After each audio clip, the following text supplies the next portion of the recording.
Yabona wada bafethu ku-PSL. Ku-PSL kumele kube khona umthetho okumele ubekwe. Yabona lento yokudayiswa kuma-club nje. Dayiswa i-status se-team kube ngathi i-team ayikaze ya-exista before ayikho right. Ayikho right. Namhlanje sivuke kuyindaba bafethu engekho mnandi kuthiwa i-SuperSport FC isidayisiwe. Ngiyakhumbula abafethu i-SuperSport United iclub le sekuyawina ama-league titles amathathu. 3 league titles yafoma ngo1994 iclub lesi sibone olukhulu kuyona sibone okukhulu kuyona sibone izitars isuka kwi SuperSport United izodlalela eMamelodi Sundowns isquad idlalela iSundowns right now 90% of those players came from SuperSport United. Look where SuperSport United ikhona right now. They sold their status to Bloemfontein Celtic. Yabo, there's a businessman waseBloemfontein othengile iclub ngo50 million. Yabo, iclub isizobizwa ngeCeltic United. Isizo relocate lapha eTshwane iye Bloemfontein. Muwasubheke lapha kwiPremier League. I'm not comparing iPSL nePremier League, but I want to make an example because la eAfrica, iPSL is regarded one of the best clubs organized. Masubheke kwiPremier League. iPremier League is one of the best clubs organized in Europe. When they sell a club, when they sell i-status club lapha eEurope, if you remember, i-owner eyayiphethe iChelsea yaseRussia yadayisa iclub, yadayisela bani i-owner yaseAmerica. I-owner yaseAmerica afika ithenga iChelsea le billionaire, but ayishintshanga igama leclub. Ayishintshanga igama leclub, ayishintshanga iposition yeclub. Ingoba iPremier League yabeka umthetho ukuthi iclub angumele ishintshwe igama mekufika iowner entsha. Yabo, mekufika nje iowner entsha iclub angumele ishintshwe igama, akumele irelocate isuke la idlala khona, irelocate iyo kwenye indawo. So lento eyenzeka manje la kuPSL semaningi amaclub sisiwabonile eshintshwa amagama. Maningi Free State Stars, sayibona iFree State Stars idayisa status sayo, sayibona iBloemfontein Celtic idayisa status sayo kuRolley AM, sayibona iMpumalanga Black Aces idayisa status sayo kuCape Town City. Maningi amaclub engawabala bafethu. Maningi amaclub engawabala. Even abo Bidvest, they sold their status to iTTM. Igame right now TTM.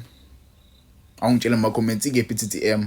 Angazi noma isakhona yini club kuthiwa iTTM yabo. So lento lengempela epidemic because if you remember bafethu ngeenkathi iSundowns iPirates iKaizer Chiefs esashisa lawa ma team back in the days kwakhona ama team ayebanikeza ipressure. iSundowns right now ngabe idominate.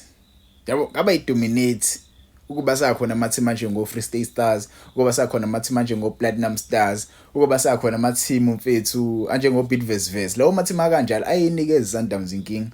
Right now we are selling ama status ama team kushintshwa igama relocate ama SuperSport United fans. I'm sure akhona. iSuperSport inawo ama fans, I know. Right now bazosala bengenayo team, bazosala bedengwane.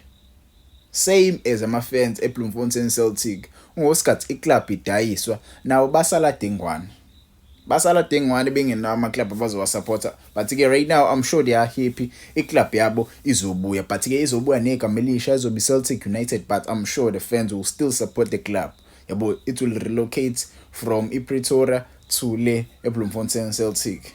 Sengithi eBloemfontein Celtic le eBloemfontein eFree State. Yabo.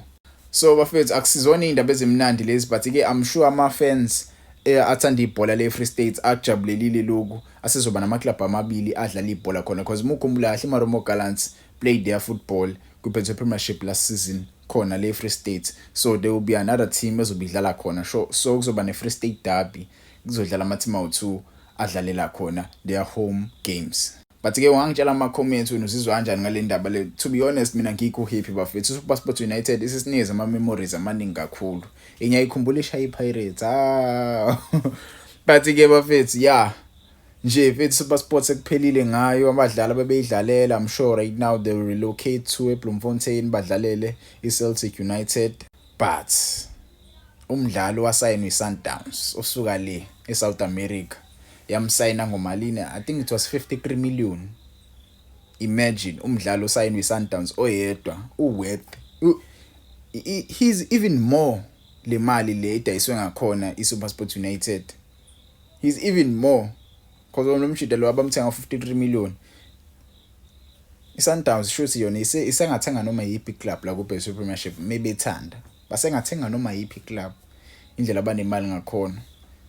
Ngikhumbula besayina uThapelo Maseko ngo20 million kuSuperSport United. Asazi imali yayapi SuperSport kodwa igwaze ngowayo nje SuperSport bo SuperSport bethu each and every season they were letting go of umdlali wabo ozobasiza ajoin iSundowns. Yabona in the last 5 years you can count how many players they've let go to Mamelodi Sundowns. Right now Sundowns are dominator because of their players. But yeah, that's a story for another day bafethu. SuperSport United. Nkosi. Kodwa akusenani.